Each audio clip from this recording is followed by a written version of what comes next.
Hey,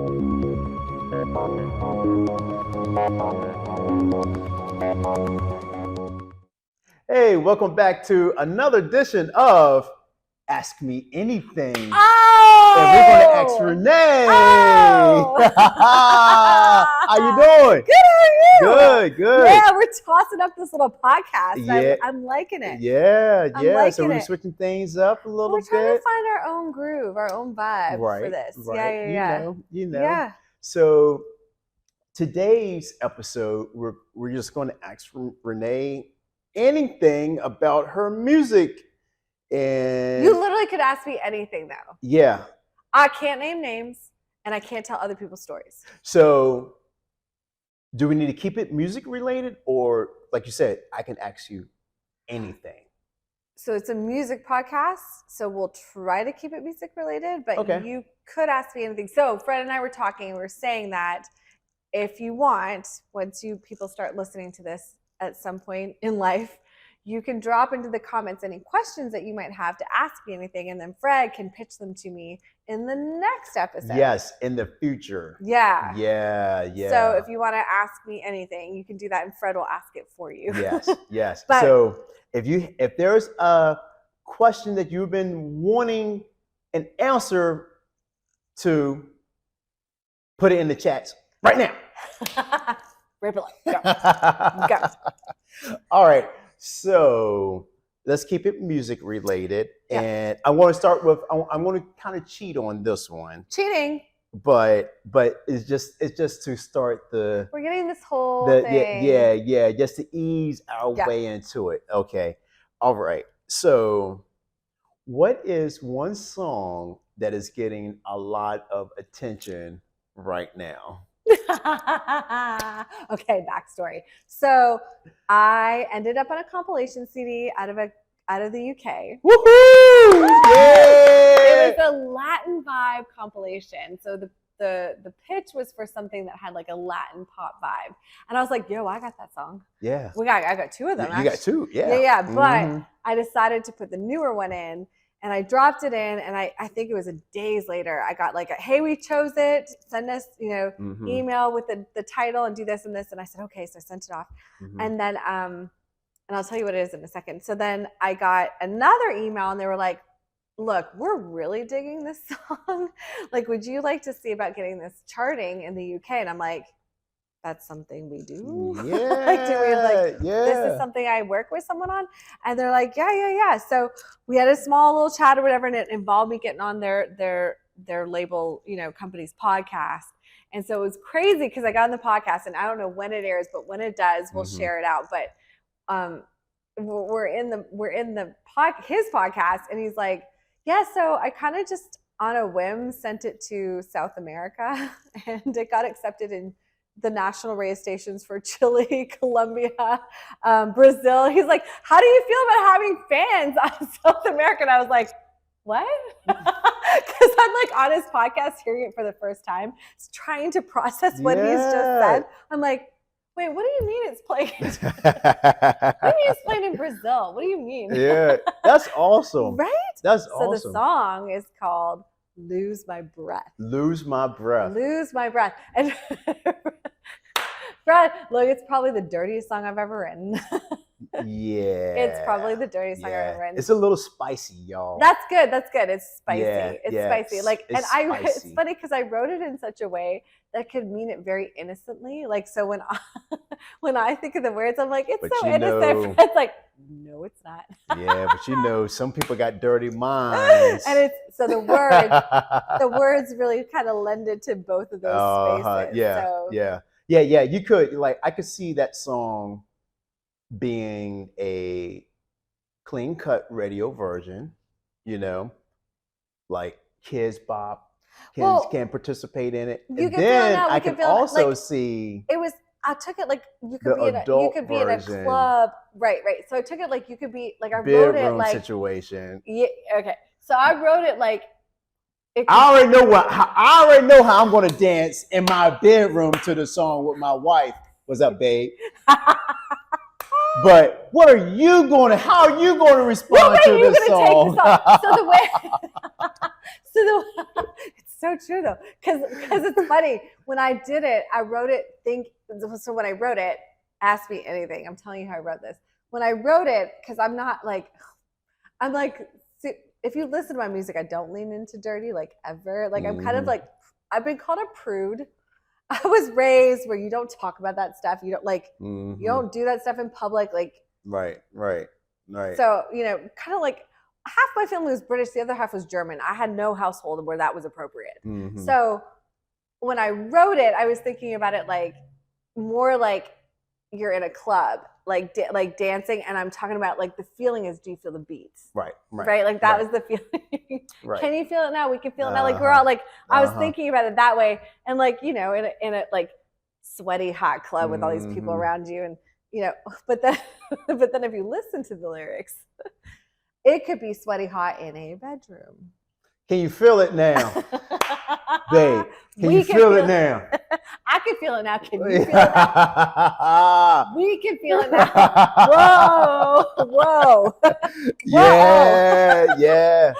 Well, that's awesome, Renee. So another ask you anything. And again, this is our first episode with this, so bear with us, y'all. I'm gonna try to. This is loose. This is loose. But I want to try to make it, worthwhile. So, and I'm not even sure if I know that. I think I might know the answer to this, but I'm going to ask anyway. Who is your greatest inspiration when it comes to writing songs? Like where do you pull your inspiration from? Like, is there like an artist that you just gotta like play in your house or in your car, and you're trying to get into the groove, or is it like a routine? Like, do you do yoga? Like where do you get your inspiration from? Is it like real life situations that happen? I already know about someone else. I already know. And if you follow us, there are going to be some songs that I'm going to ask, who are you talking about?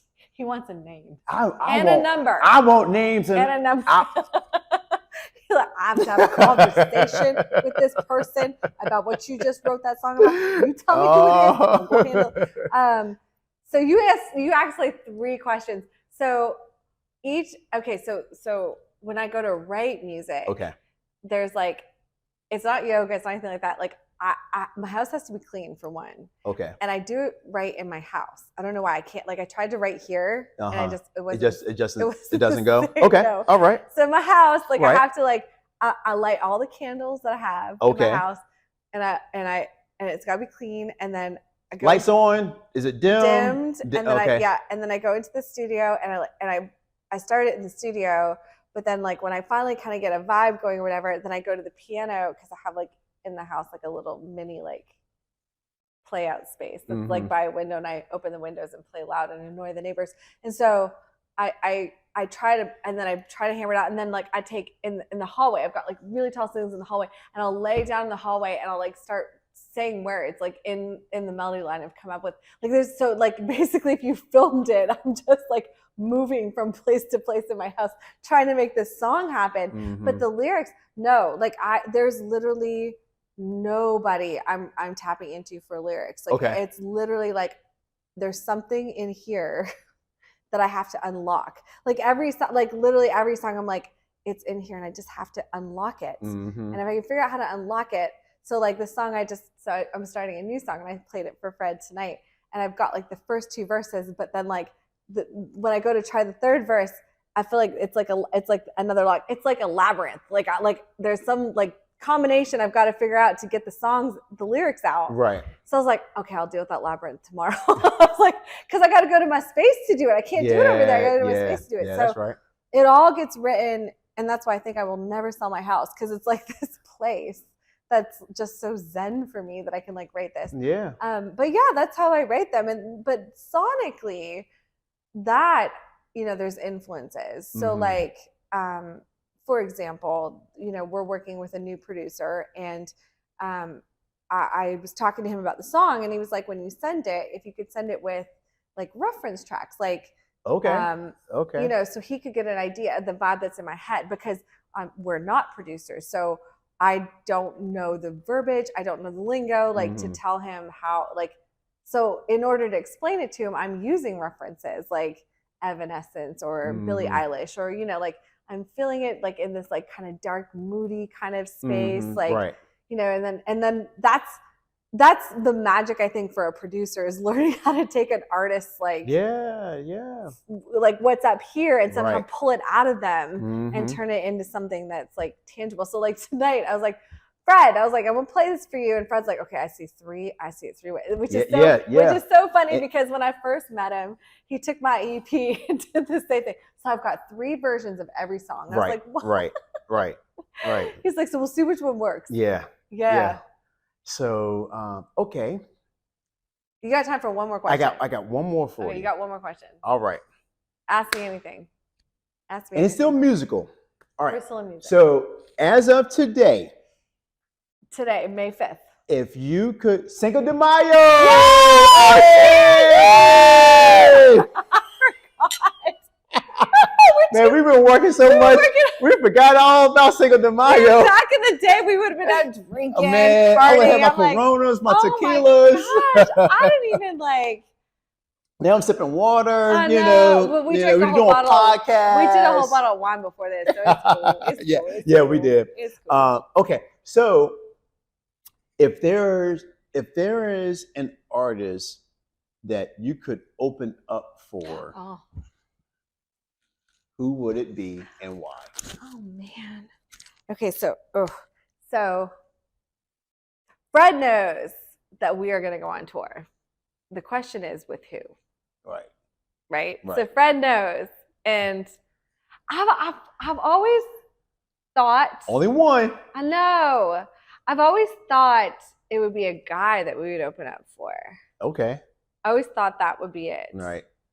And I kind of thought like, well, at one time, this is just because I love it. And you know what? What's the deal? Like JT, why does everyone not like JT right now? Like I love JT. I was just referencing his 2020 album from way back when. I love the production on the stuff that he does. It's a good album. It's got that big, you know, I don't know if he's done anything new yet or if he even tours anymore. But I think we're like contemporaries too, like JT, like in terms of life, like we're contemporaries. If it was a girl, I don't know who I'd open for if it was a girl. Like, I feel like Lady Gaga might fit the space, but I don't know if she tours anymore. Because we're like, I'm thinking now. Look, I'm saying this not from these are my favorite people, though. Y'all are awesome, but like, I'm not saying it from that place. I'm saying it from a sonic space, like what would make the most sense. Right. But then weirdly, I was just talking to Leslie today about how we went to see U2 and Florence and the Machine opened for U2. Correct. Florence and the Machine is like. So when I was in college and I was taking like music industry classes, it's cool to bring, like, if it's a country artist, to have another up and coming country artist to open for. But at the same time, music brings people together. Yeah. So it's nothing wrong with a rock headline and a hip hop artist is the opening act. From a rock. Yeah. You know, because I truly feel that music brings people together, meaning that there's a lot of iconic songs that we all love. But if we were to be like, where was the first place? Where were you when you first heard this song? I might be able to tell you exactly where I was at and what I was wearing when that song came on. When you first heard when I bought that album or the CD or anything like that, you know. Matter of fact, my cousin and I, we were speaking today, and he brought back some good memories of an Erykah Badu album that we listened to together, and then he started sharing memories of it. And I was like, man, you brought back some good ass memories, man. I'm so sorry, but isn't it amazing how like a song can literally transport you to another place? And I like it's like I remembered and I forgot at the same time. Yeah. Because initially I forgot about it, but then when he started speaking of it, like I knew it just transported me back into my old house. What we were doing. We had the music loud and bumping, you know what I'm saying? And it was just, so a lot of songs are going to be like that for you. Maybe I'm supposed to open for a hip hop artist. You never know. You never look. But did you ever say who the female artist is? Lady Gaga. Lady Gaga. Okay, all right, Lady Gaga. Lady Gaga. I mean, shooting for the stars here. I set you up for that. Like Lady Gaga, Lady Gaga. Shoot for the stars here. Yeah, no, because I think I like that she's got genre variants. Yeah. Because I do. Like I don't play in one genre. Right, that's the thing. Like I could open for J-Lo probably. Yeah. And be successful because I've got 2 Latin-ish songs, but then sonically, I don't know. At the end of the day, I'll just be happy to open for somebody. Yeah. Just to be on that big stage, big lights. That's it. Just on like a tour and like that's it. That's it. Just to get that would be right, Fred, because he's gonna be up there on the drums. Yes. Yeah. So hey, we are so glad you joined us. Thank you. And next time we might have an Amy. Well, ask me anything. An Amy. AMA. That's what I was trying to say. Oh, because it is. I was trying to figure out a cool. Shorten it. Yeah. An AMA. We may have an AMA for you. We might have an AMA, but we might be back to the Renee Ruth music podcast. So who knows? We're here for whatever. Yeah. Thanks for joining us. Thanks for tuning in, guys. Cheers. Bye.